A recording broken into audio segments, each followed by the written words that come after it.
Welcome to healthyayurveda.com. I'm Dr. Mike Dhaliwal, Vedic Sage. Today we'll discuss the sixth successive dhatu to be formed, which is Majjā Dhātu. Majjā Dhātu being that which most closely resembles the nervous system.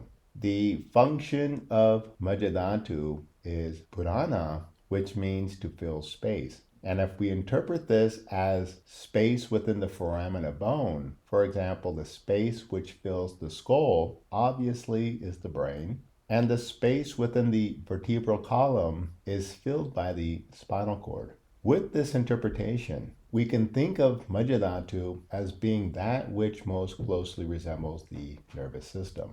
In the previous video, we explained the special affinity of Vata dosha and Ashtha Dhatu, and it's the porous nature of bone which makes it a primary site of Vata dosha. Charaka goes on to explain that Majjā Dhātu fills this porosity of bone with its unctuousness, and it's from this unctuousness for which Majjā Dhātu is formed.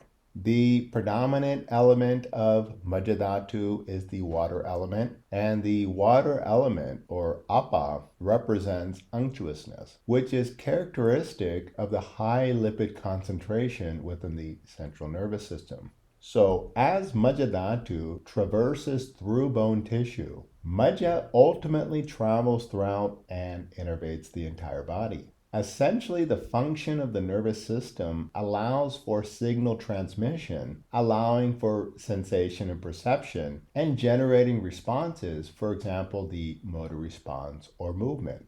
In a way, we can think of the nervous system as being the biological conduit of Vata dosha, and knowing that Vata dosha allows for inspiration, expiration, movement, and the proper elimination of excreta. All of this occurs via the nervous system, whether it be the central, peripheral, or the enteric nervous system.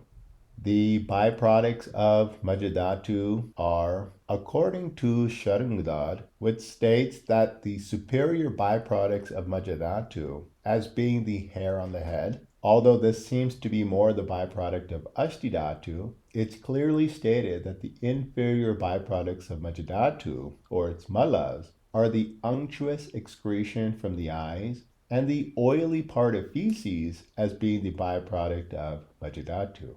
Those having excellence of Majjā Dhātu are characterized by having strength, having an unctuous or oily complexion, and a melodious or deep voice. These individuals are said to be endowed with longevity, enhanced ability to learn, and are knowledgeable, wealthy, and honorable people. Of course, when Majjā Dhātu is vitiated by dosha, then Majjā Dhātu can either increase or decrease. For example, Kapha dosha, being similar to Majjā Dhātu with unctuousness, will tend to increase Majjā Dhātu, which may cause generalized sense of heaviness in the body, heaviness in the eyes, and sluggishness and excessive sleepiness. However, if there is increased Vata dosha, this will tend to reduce Majjā Dhātu, creating a sense of emptiness, insomnia, fatigue. This may cause dryness, which is characteristic of Vata dosha, along with weak bones, for example, osteoporosis.